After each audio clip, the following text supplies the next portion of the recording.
Hi guys! Another day, another kaganapan ko dito sa bakuran. Medyo busy pala ako today kasi nga linis din, no? Dahil nga kapag may garden ka, hindi lang puro lang harvest ang gagawin mo. Trabaho din, di ba? Gano'n naman talaga. Dahil nga hindi ako gumala kasama ng aking mga boys, kaya bibigyan ko ng time yung garden. Dito kasi guys, bakasyon pa kaya panay lang kami gala-gala at syempre yung gagalaan namin is dagat pa din pero walang kasawaan kami doon kasi nga napakaganda din naman sa dagat magtambay. So ito na nga yung ganap namin, kasama ko yung aking bunso dito kasi sumusunod-sunod talaga siya sa akin. Oy.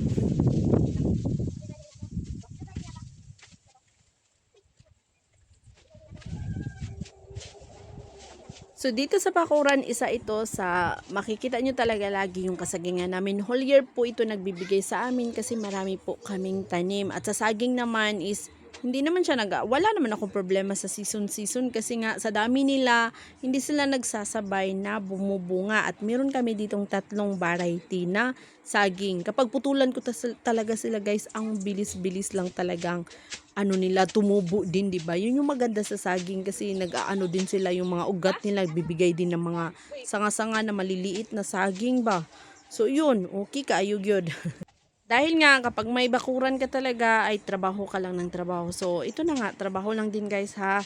Kailangan din bigyan ng time talaga. Kami ni Mr. dito nagtutulungan. Pero dahil nga si Mr. ay nasa trabaho, so ako muna dito. Tapos kapag weekend, magbibigay din naman siya ng 2 oras dito kasi marami po talaga kaming saging na itinanim sa baba.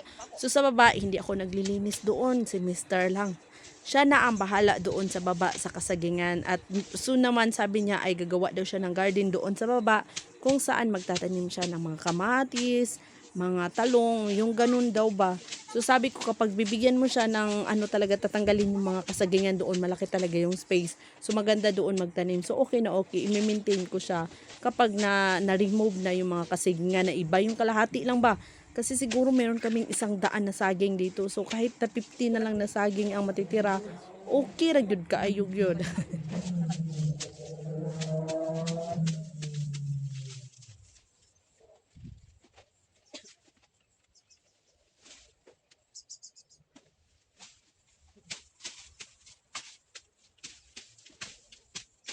So buti na lang talaga walang ahas dito kaya hindi ako natatakot na umaano-ano sa damo. Kasi nga guys, kung may ahas lang guys, hindi talaga ako mag-iisti dyan. Ay naku, bahala ka dyan. Pero dahil nga wala for so many years na nandito ako, marami po talagang nagsasabi na walang ahas dito at syempre ako din, wala kaming nakikitang ahas for so many years na dito kami, ganun siya ang ganap namin kasi nga malaki po yung lupa kaya medyo dadamuhan talaga bago namin malilinis yung ibang party. Dahil nga bumili ako ng bago kong lipstick ay nagpa-lipstick bisag mangguna ra. Sabay baton no, di ba? Red lips good. So nung pinuntahan nga ako ni Mr. sabi niya, puwaha ba? Alang naman. Bisag mangguna ta man lipstick gyapon ta uy.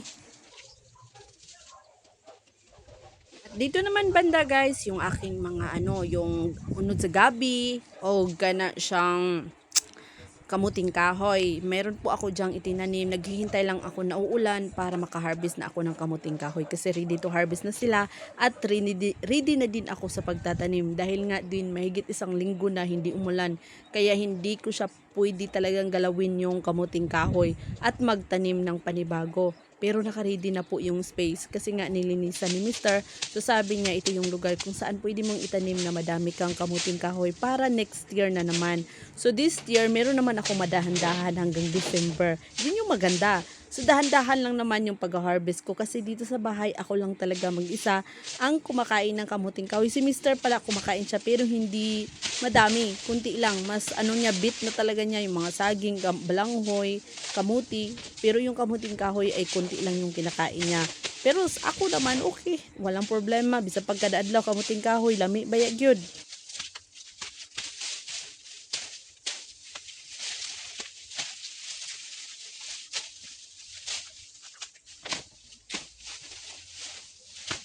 Amo, kita pun sige ya. Yang onen jagan mo amo. Wala po yan nahihinog dito. Nalalaglag po sila. Pag nalaglag sila 1 to 2 days bago siya mahihinog.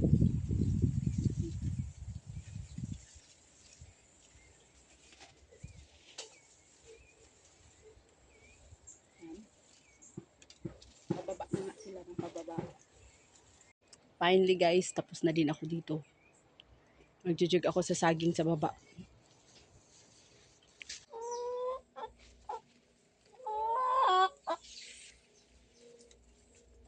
Sila. Na may saging na hinugod. Lisod kayo siya kuhaon pero kuhaon gyapon to.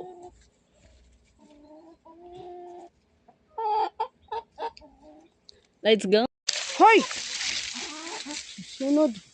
Kawara, nagsusunod na ako. Dito ko sa ubos. Na. Asa usa? Ay, nagsusunod sila. Tara, mga on. Mga on. Tara. Sila ba?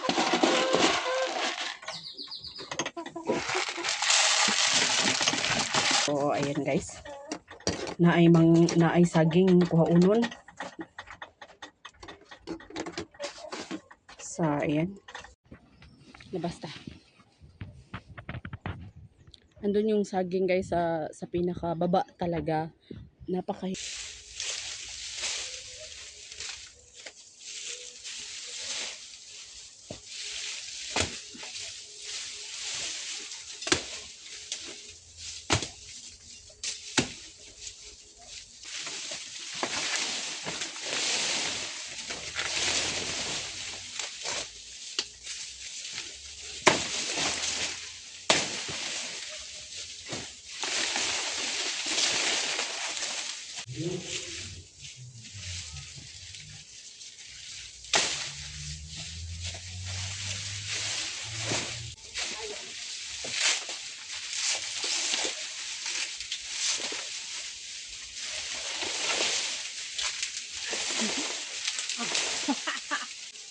wala pansin.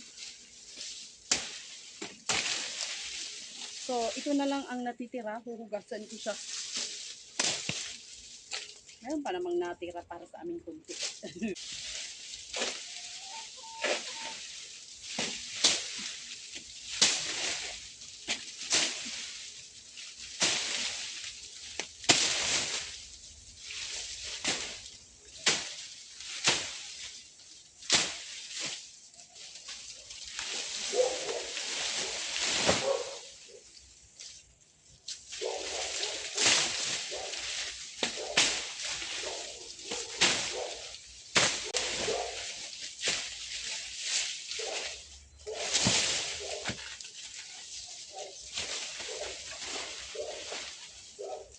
Puso.